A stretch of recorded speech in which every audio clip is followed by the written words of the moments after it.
The front entrance to Harry and Deborah Floor's home seldom saw any activity. Typically, they entered and exited through the garage side door or the sliding glass doors leading to the patio.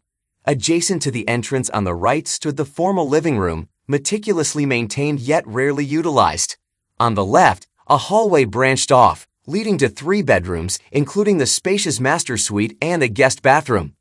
The formal living room, enveloped in darkness with its heavy curtains drawn, housed a pristine white camel-backed couch against the rear wall, flanked by large wing-backed chairs, all arranged around a walnut coffee table. However, none of these details held any significance until that particular day.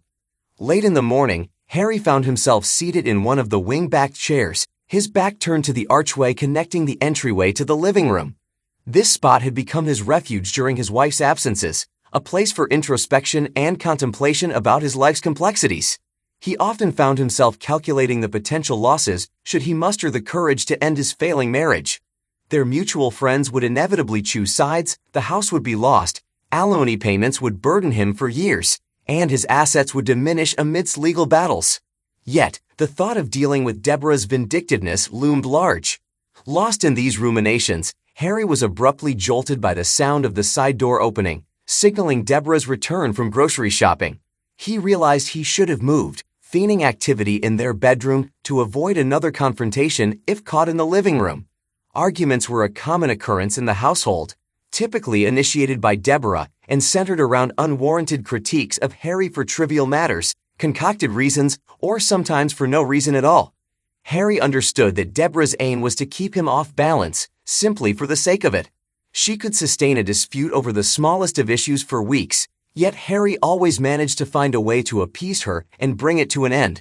In Harry's perspective, life lost its worth amidst constant friction. He believed it was better to resolve conflicts promptly. However, the challenge lay in the fact that a new argument would inevitably arise shortly afterward. After a decade of marriage, Harry saw divorce as the only escape from the hopeless situation. Nevertheless, he persisted in his efforts to improve things, primarily to preserve his own sanity rather than solely to please his wife. As Harry heard the freezer door close, indicating Deborah's return and her intention to send him out for the remaining groceries, he anticipated her habitual demands. She often directed him on tasks, expecting not just obedience but also enduring her criticisms throughout. Harry, wishing to delay facing her for as long as possible, remained motionless, bracing himself for her call, or even worse, her whistle, an act that increasingly grated on his nerves, likening it to the call of a pet. Instead of her voice, he discerned the sound of her light footsteps nearing the entryway. Had he glanced up, he would have observed her pausing at the tiled floor, scanning the hallway cautiously to ensure privacy. Harry remained silent, waiting in anticipation. Deborah's thoughts raced as she entered the house, contemplating whether she should have called ahead while still in the car. Driving and talking simultaneously posed challenges, though, and she felt safe now. She assumed Harry was diligently working on the gazebo in the backyard. Within moments, Harry detected the faint chirp of Deborah's cell phone as she dialed a number. She was now just a few feet away in the entryway, unaware of his presence. "Hi, Daddy. Can you talk now?" Deborah's choice of address puzzled Harry. "We're good for Thursday afternoon. I'll call him at work after 1 o'clock. He should be back from lunch by then. If he's at his desk, we'll be fine for a few hours. I'll open the back gate like always and see you about 2. Deborah's conversation continued, leaving Harry perplexed. As the other party responded, Deborah cooed, "Sure, Daddy. You know I adore you. I've got to go and find out where my boy is now. I'll see you Thursday." Harry heard the snap of the flip phone closing before Deborah's footsteps receded toward the sliding glass door. She whistled and called out to him, seemingly unaware of his presence or the tension brewing within him. Although Harry found himself in a tense situation, his military and life experiences had equipped him with automatic responses. He reminded himself not to panic unless directly threatened, leveraging his knowledge to his advantage and selecting the opportune moment to act. He focused on maintaining a blank expression, controlling his breathing, and projecting an air of normalcy. Harry rose from his seat and made his way into the den, concocting an excuse as he went. "I'm back. Was in the bathroom. Need to dash to the hardware store for gazebo parts," he uttered, avoiding eye contact as he navigated toward the kitchen and the side door. He marveled at his ability to vocalize his words and at his restraint from throttling her on the spot. She turned to observe him as he passed, noting the flush in his cheeks. "Wear a hat outside. You're turning red. Can't stand the sight of your peeling skin in a couple of days. And bring in the groceries before you go anywhere and don't linger all day," she instructed, dropping her phone into her purse on the kitchen counter before heading to inspect his gazebo progress. Criticisms awaited upon his return, as usual. This was classic Deborah. Nearly every utterance came with directives and either implicit or explicit criticisms. As she ventured into the backyard, Harry discreetly retrieved her phone from the purse, swiftly noting the last dialed number before returning it to its place. After Harry finished stowing away the groceries, he departed in his compact pickup truck. However, he didn't head for the hardware store, as he claimed. Instead, he made a stop at a nearby local park, a couple of blocks away. For the initial 15 minutes, he meticulously replayed the brief conversation he had just overheard in his mind. He wanted to ingrain every word into his memory. To ensure clarity, he even made some notes. There was no ambiguity. The message was clear. His wife was engaged in an affair, and worse, it seemed to be taking place under his own roof, perhaps even in their shared bed while he was away at work. The realization filled him with seething anger, knowing he was unknowingly financing her betrayal while toiling away to support her. Questions raced through his mind. Who was the mysterious daddy she was speaking to? It couldn't be her actual father, given the local area code and her parents residing thousands of miles away in California. In the early stages of their marriage, she occasionally referred to Harry as daddy during intimate moments. Though she had long ceased this habit, Harry recalled it distinctly, finding it slightly peculiar. Initially, he had thought it might signal her desire for children, but they had mutually decided against starting a family a few years into their marriage. However, she undeniably exhibited traits of a daddy's girl. As Harry's thoughts shifted to practical considerations, he contemplated his next move. Her lover would be entering through the back gate on Thursday, likely walking down the alley. Harry pondered the possibility of ambushing him there, but then the question arose. What would he do with his unfaithful wife? If the lover arrived on foot, his vehicle must be parked nearby. Suddenly, a realization dawned on him. The lover would likely leave his car right here at the park. Who was this mysterious man, and how could Harry uncover his identity? The obvious approach would be to dial the number retrieved from Deborah's cell phone. He could orchestrate a scenario where someone else, perhaps a woman, inadvertently called the number and attempted to extract information about the man's identity. But who could make that call? The first person who came to mind was Deborah's closest friend, Dorothy. If anyone else knew about the affair, it was likely Dorothy. Deborah's relationship with her sister was strained, making it improbable that she would be privy to such information. Since Dorothy had always been a friend to both Harry and Deborah, he contemplated whether he could confide in her. However, he hesitated, recognizing the strong bond that often existed between women, sometimes surpassing loyalty to their spouses. Dorothy was married to John, who, despite their age difference, shared a seemingly loving and devoted relationship with her. Harry assumed Dorothy would confide in John about most things, but would she disclose Deborah's infidelity to him? Harry considered John a friend, although not particularly close. Nevertheless, he believed John, being a man of integrity, would have informed him if he had knowledge of such a situation. Harry opted to approach John, requiring a trip to the golf course where John, enjoying semi-retirement, dedicated his Saturdays as a goodwill ambassador for the course. This role granted him a complimentary round of golf during less crowded times. En route, Harry meticulously devised his strategy. He couldn't risk blurting out sensitive information that might inadvertently reach Dorothy and subsequently Deborah. He needed to proceed with caution. "John, I have a hypothetical question for you." Harry broached the topic as they rode together in a golf cart, accompanying John to assess conditions at the 7th hole. If you were privy to a confidential conversation, would you feel compelled to maintain confidentiality or would you disclose it to Dorothy? John shot Harry an intrigued glance before driving on for a few yards. "Are you implying you want me to keep something from Dorothy?" "I suppose I'm inquiring whether you and Dorothy share all confidential information you receive from others, even if it's shared in confidence." "It's purely hypothetical," Harry clarified. John halted the cart, steering onto the grass and turned to face Harry directly, a sense of expectancy in his gaze. Do you have a specific question in mind? If so, feel free to ask, he replied, his expression remaining intense. In the event I do pose a question, can I trust you to maintain the confidentiality of this conversation? Harry inquired cautiously. I can assure you of this. I won't divulge it unless Dorothy specifically asks, but if she does, I won't deceive her. That's my principle, Harry. I'll respect confidentiality, but I won't lie to my wife or a friend, John asserted firmly. Sensing that John was aware of something, Harry gathered his composure and posed the question directly. John, are you aware of any extramarital affair my wife may be involved in? Technically, no, John responded before unleashing a torrent of information as if a floodgate had been opened. It was last New Year's at the Holden's party. John recounted as he and Harry sat together, discussing the unsettling revelation. Everyone had gathered outside for the fireworks display.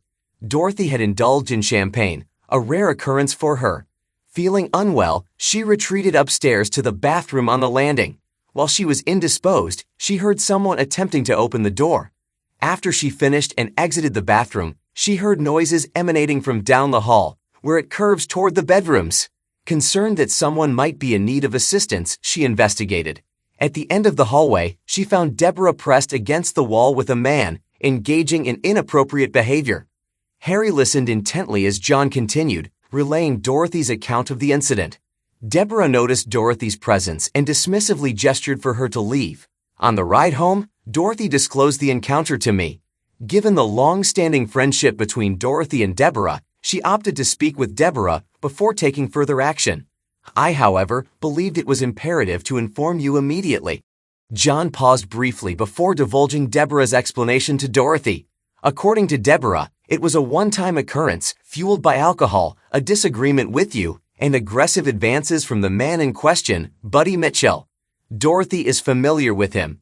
He's notorious for his bullying behavior and married into wealth, his wife being a lawyer. So Dorothy asked me to keep it quiet, since we didn't want to destroy your marriage over a single incident. But I told her, if you ever asked me about it directly, I wouldn't lie to you. It's been eating away at me for these past 5 months. I'm relieved it's out, but I'm truly sorry, man, John confessed, his remorse evident in his tone. Deborah lied to Dorothy. It's not over. She's been carrying on with this guy, or maybe it's some other guy by now. I overheard her talking to him on the phone just an hour ago, Harry added, his anguish palpable. God, man, if I had known, I would have come to you. I'm so sorry, Harry. Let's head back to my place and see what Dorothy has to say.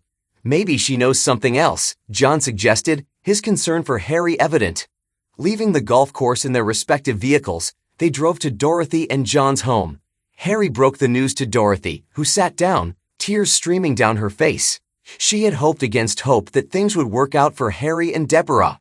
Now, learning that the affair was ongoing, her expression shifted from sorrow to a hint of betrayal. Dorothy had trusted Deborah's assurance that the affair was over, and her actions, or lack thereof, had been based on that lie. Dorothy, there's something you could do for me.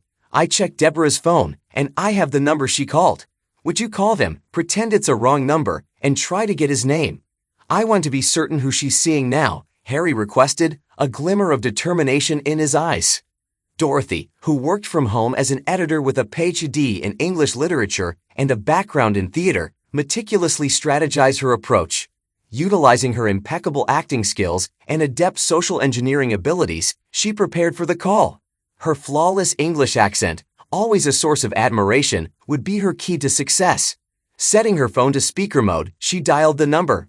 Hi, this is Buddy Mitchell, came the response. Dorothy blinked in surprise. Sorry, wrong number, she quickly replied, her carefully crafted scenario crumbling before her eyes. Despite the disappointment, the message was clear. Deborah had not terminated her affair with Mitchell, confirming another crucial piece of information. As they deliberated their next steps, Harry remained resolute in his determination to catch Deborah and her paramour in the act at their next rendezvous on Thursday. However, he desired additional evidence to confront his wife comprehensively. He aimed to catch her not only red-handed, but also in the web of lies she would undoubtedly spin to conceal her actions. I can't afford to hire a detective to tail her. Plus, she might not even meet or communicate with Mitchell before Thursday. Divorce expenses are looming, And I need concrete evidence quickly. Harry voiced his concerns. Silence enveloped the room as they pondered their options. What if there was a mole? Dorothy proposed. A mole? What do you mean? Harry inquired. What if someone close to her, like her best friend, were to extract the truth from her? Dorothy suggested. You'd do that? Harry asked, surprised. Never underestimate an infuriated woman, guys. I've had enough of her and how she's treated us all. I believe I can concoct a story that will coax the truth out of her, Dorothy asserted confidently. For the next hour, they meticulously devised their plan. Dorothy would reach out to Deborah, feigning desperate need for assistance. They would arrange a coffee meeting on Sunday morning.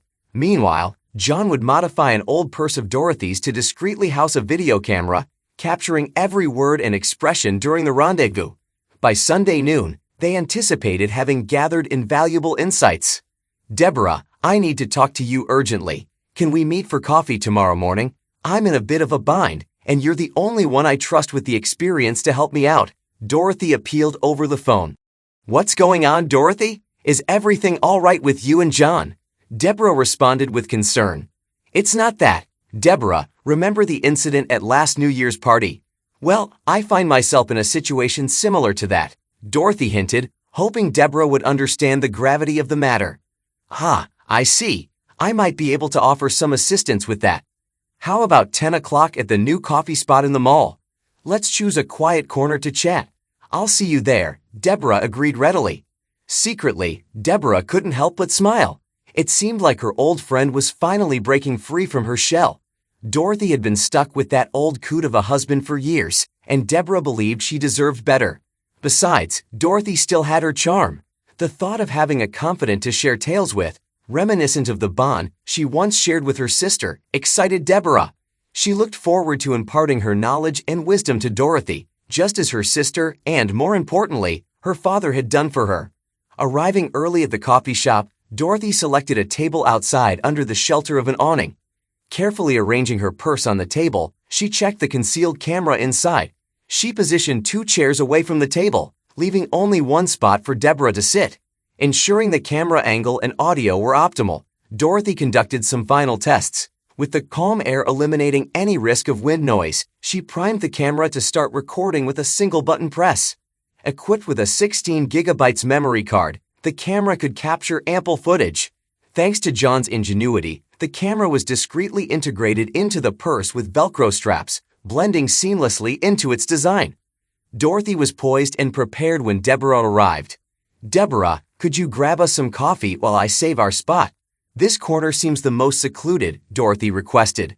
Sure thing, be right back, Deborah agreed before heading to the counter. As Deborah returned with the drinks, Dorothy surreptitiously activated the on button on the concealed camera, ensuring it was recording. After exchanging brief pleasantries, Dorothy delved into her narrative. Deborah, I've been thinking a lot about my marriage with John. I've never even considered cheating on him, but now I'm tempted. I'm seeking your advice because of what happened after the New Year's party. Will I regret it if I go through with it? Dorothy confessed. Go for it, girl. Honestly, I don't understand why you haven't done this sooner. John's a nice guy and all, but he's past his prime. You're still young and beautiful, Deborah encouraged, her voice filled with enthusiasm. I've always admired your appearance, but I've never grasped why you stick with John, Deborah responded candidly. Wow, no guilt then. You seem pretty confident about this. Was the party incident truly a one-off? Dorothy probed further. Honey, I won't sugarcoat it now. I had to reassure you back then or risk exposing our secret. But now that you're in a similar situation, we can share everything. In fact, we're in for some exhilarating conversations, Deborah admitted. Deborah, spill the beans. I'm intrigued now that I'm contemplating the same path. How did things start with you and Buddy? Are you two still involved? Dorothy inquired eagerly. The gleam in your eyes says it all. If you're not feeling a little flushed right now, I bet you will be soon. All right, here's the scoop on Buddy. We actually crossed paths 2 months prior at the Holden's Halloween bash, remember? I was donning that leopard outfit and Buddy couldn't take his eyes off me for the first hour. And well, I returned the favor, Deborah disclosed, igniting a conversation filled with intrigue and desire. When his wife was occupied with the trick-or-treaters at the front door, and Harry was tending to the fire out back. Buddy sidled up beside me and murmured to rendezvous on the landing in 5 minutes. I simply nodded in agreement. You know how bustling and sprawling that party was, with the vastness of the house making it effortless to slip away unnoticed. So I strolled along the dimly lit hallway and ascended to the landing. It was deserted up there, as all the excitement was downstairs. Upon reaching the landing, Buddy pulled me into a fervent kiss and guided me into the bathroom, securing the door behind us. Dorothy, he's formidable, and he takes what he desires. That's what entices me. No pretense, no declarations of love, none of that sentimental nonsense. We indulged probably 20 times between that Halloween and New Year's. We attempted a repeat on Halloween night, but you were occupying the bathroom, so we sought out another location. So, it didn't conclude there, did it? Are you still involved with him? Dorothy inquired. Absolutely, darling. He's exhilarating. Furthermore, we have plans to convene next week, in the comfort of my own bed, Deborah divulged. Goodness, that's quite bold. But what about Harry? Do you not feel any twinge of guilt towards him? Dorothy pressed further. Dorothy, Harry is a husband. You don't treat a husband in the same manner as a lover. They serve entirely distinct purposes. Harry is there to fulfill my desires. Buddy, on the other hand, brings me joy, Deborah asserted confidently. Dorothy, let me give you my take on Harry. He was a practical choice for a husband because I knew he'd always be a reliable provider. It's a relief he didn't push for kids. He's obedient, easily influenced. I've got him under my thumb like a TV remote. A little display of jealousy or a sporadic argument throws him off, keeps him in check. Sometimes I'll even sniff him when he gets home, pretending to check for perfume, just to throw him off the scent of my infidelity. And when we watch movies about cheating husbands, I make a big show of condemning it, assuring him I'd never tolerate such behavior. Having Harry around is like having a loyal pet. He's so passive.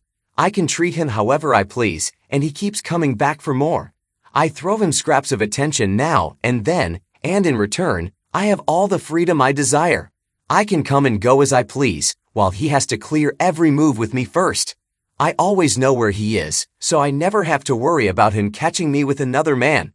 So, you've had other lovers? Dorothy inquired. Oh, Dorothy, I've lost count. The first one was that first year we were married. He was barely legal, just some guy picked up in the supermarket. He never even knew my real name. We flitted around hotel rooms for about 6 months until he got too clingy. You've got to be cautious with the young ones, Deborah recounted casually. After that, I had a string of brief encounters. There was this vendor friend once, but it was convenient because he only visited town a few times a year. However, Buddy stuck around longer than any of them. By the way, he's married to a woman who clearly turns a blind eye.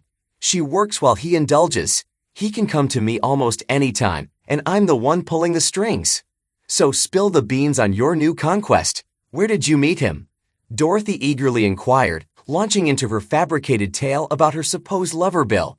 The specifics were irrelevant, but Dorothy's performance was flawless, convincing Deborah with every word, and even prompting her to encourage Dorothy to seize the moment. Deborah, I can't help but admire how you're always in control. I'm not sure if I could manage John the way you handle Harry, Dorothy confessed. Honey, in the animal kingdom, you have your dominant figures, and then there's the rest of the pack, obedient and serving. The drones are there to cater to the queen bee. I'm the alpha with Harry, and I wouldn't have it any other way. The alpha chooses her mates, and so I exercise that privilege because it's mine. Harry could have claimed that position if he had it in him, but he didn't. He may put up a struggle at times, but he could never outlast me. He detests confrontation, but I thrive in it. I've got more endurance, and I ensure I always come out on top. I'm the alpha. You could easily do the same. I don't see any reason why you couldn't take the reins.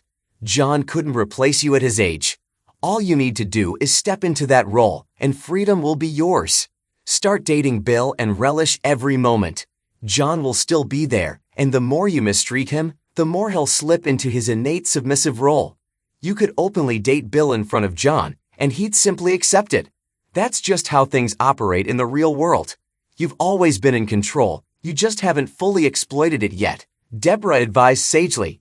Their conversation had stretched on for quite some time, and Dorothy was eager to retrieve the recording and share it with John and Harry.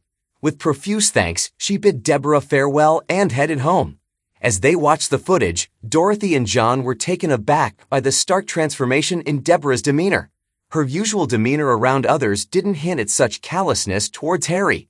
Harry himself was stunned, although he had learned that Deborah was capable of surprising behavior. Another angle we haven't considered is Kelly Mitchell, Harry pointed out. Do you have any insights into her, Dorothy? She must be aware of her husband's infidelity. I feel a moral obligation to inform her about his affair with Deborah, in case she's unaware. But if she already knows, she might intervene and jeopardize our plan. I've only had brief interactions with Kelly at a couple of parties, Dorothy recalled. She maintains a facade, but there's a palpable sense of unhappiness. Given her husband's reputation as a bully, it's possible she's under his thumb. It's risky to involve her. She might inadvertently foil our plan. However, if she's cooperative, she could potentially help expose him.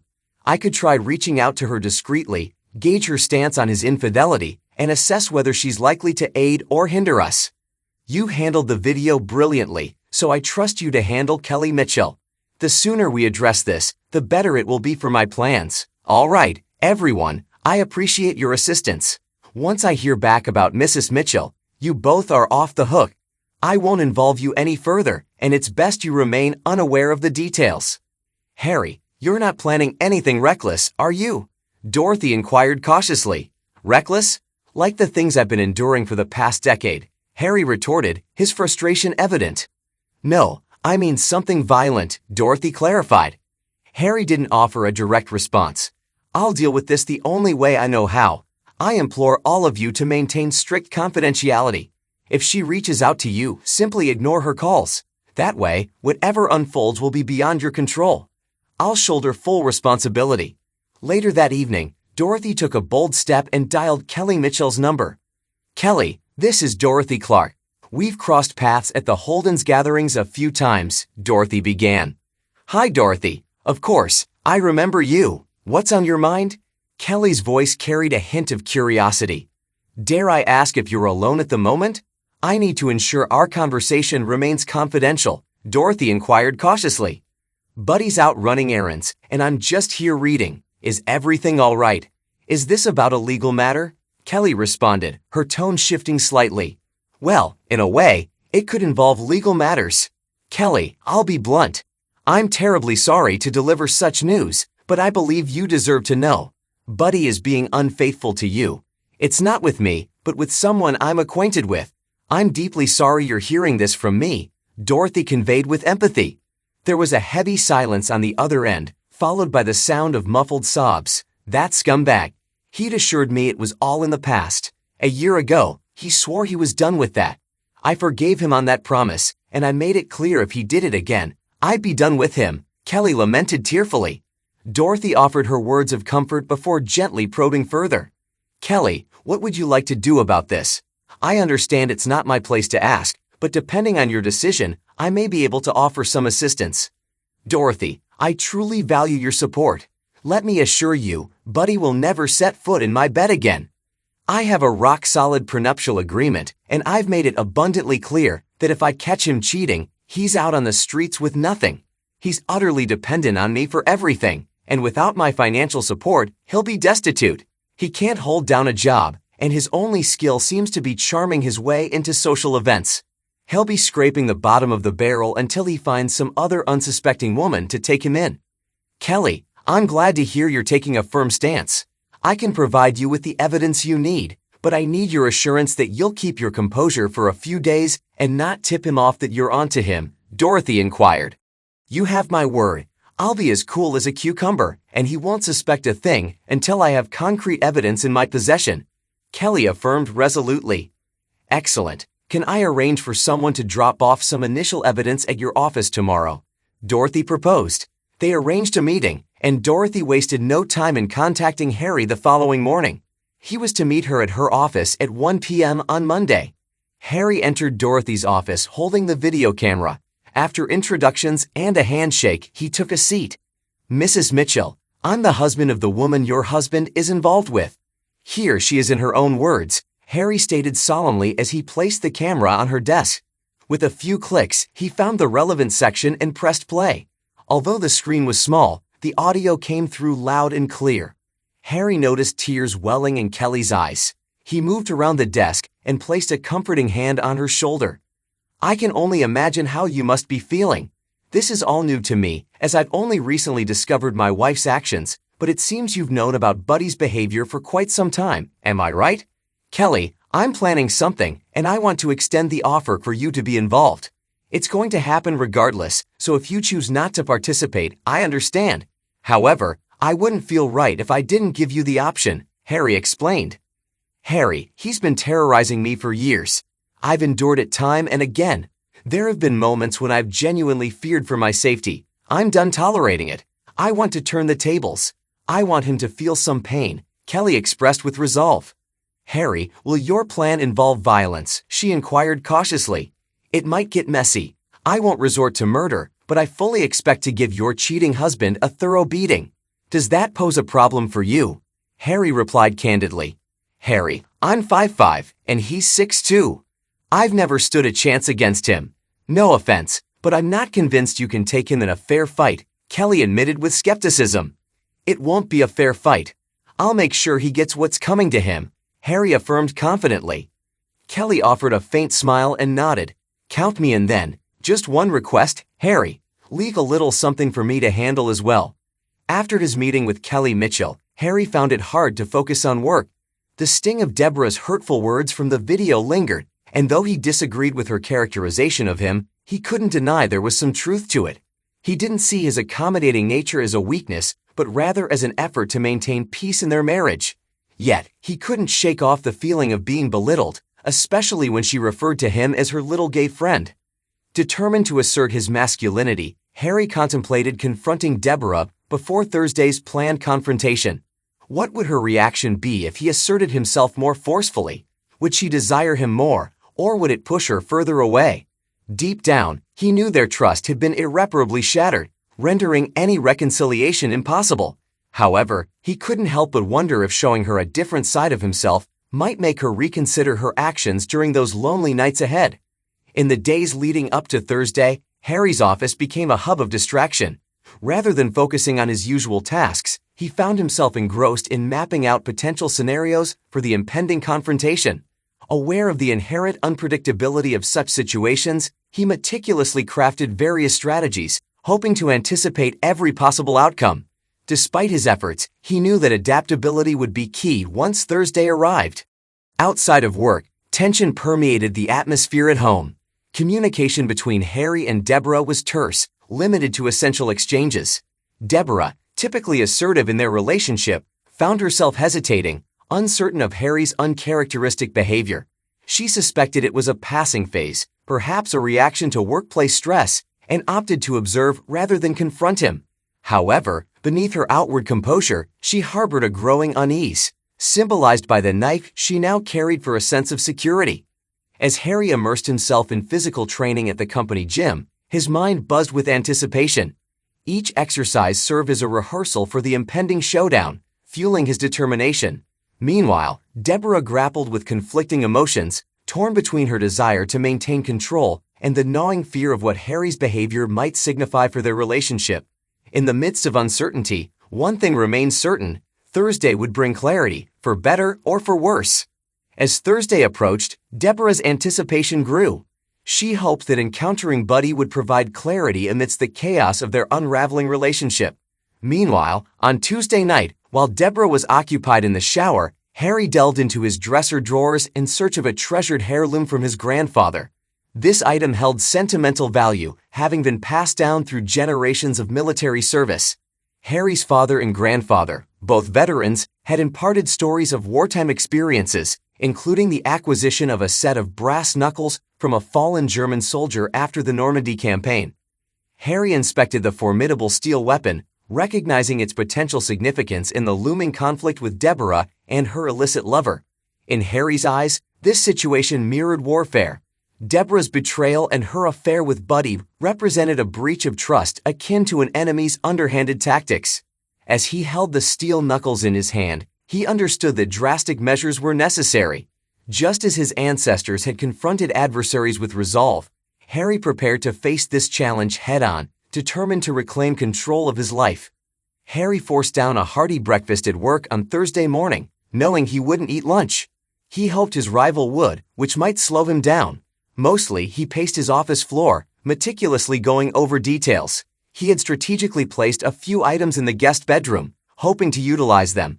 Whether Deborah waited for her lover in the backyard or simply opened the gate and returned inside, he was prepared to adapt. His fingers traced the steel knuckles sitting on his desk as he paced, stoking his controlled anger. By 1 o'clock, he had changed into jeans, a t-shirt, and sturdy running shoes. He double-checked his pockets, cell phone, keys, knuckles, billfold. Before leaving, he dialed Deborah from his desk phone, ensuring she would see his work number on the caller ID and know he was genuinely at the office. This preemptive call aimed to thwart any attempt from Deborah to reach him.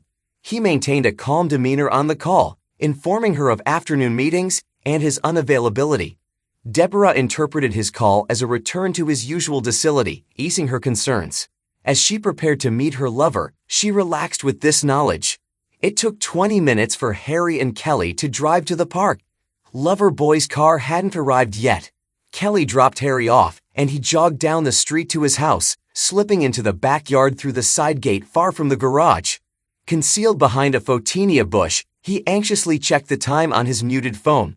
At 1:45, Deborah emerged into the backyard clad in a string bikini, making her way toward the back gate, which served as Harry's cue.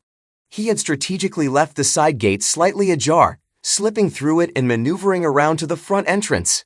With his key, he unlocked the front door and traversed the very spot where his wife's betrayal had been uncovered days earlier.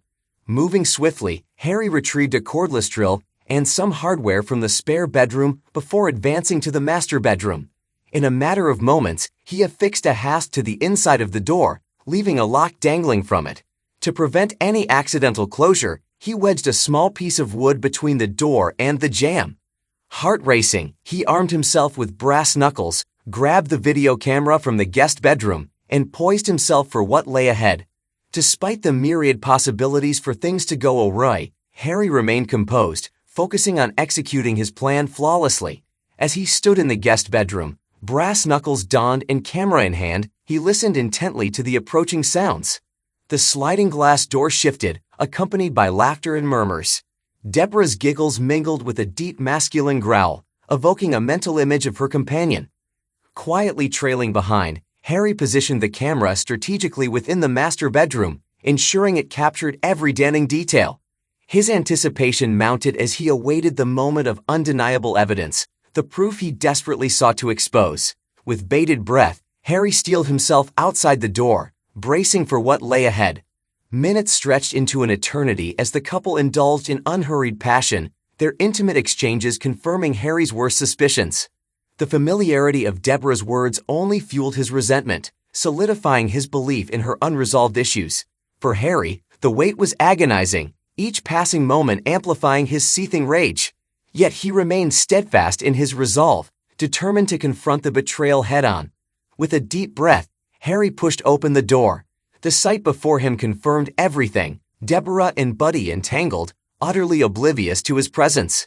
His voice cut through the silence like a blade. Well, isn't this cozy?" he said coldly, his anger simmering beneath the surface. Deborah shrieked, scrambling to cover herself, while Buddy turned, his face a mixture of confusion and fear. Harry stepped into the room, the brass knuckles glinting ominously in his hand.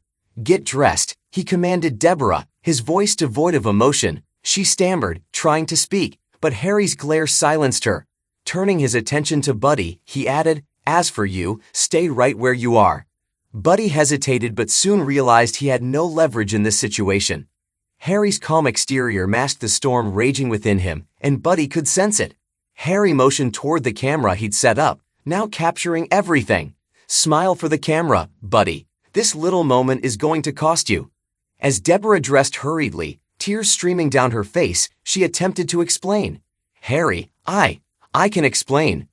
"Don't," he cut her off sharply. "Save your lies. I've heard enough." Harry then turned his full attention to Buddy, who had risen cautiously from the bed.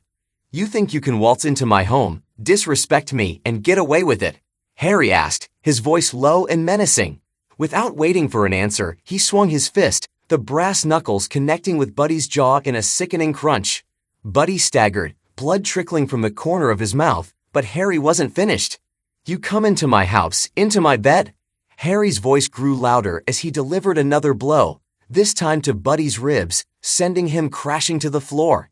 Deborah screamed, begging Harry to stop, but he ignored her. His years of pent-up frustration, humiliation, and anger poured out in each calculated strike. Once Buddy was incapacitated, groaning on the floor, Harry stepped back, breathing heavily. He turned to Deborah, who cowered against the wall. "Pack your things, you're leaving tonight. And don't think you'll get a cent from me in the divorce." Deborah sobbed, her voice trembling. "Harry, please, I made a mistake." Harry laughed bitterly. "A mistake? A mistake is forgetting an anniversary.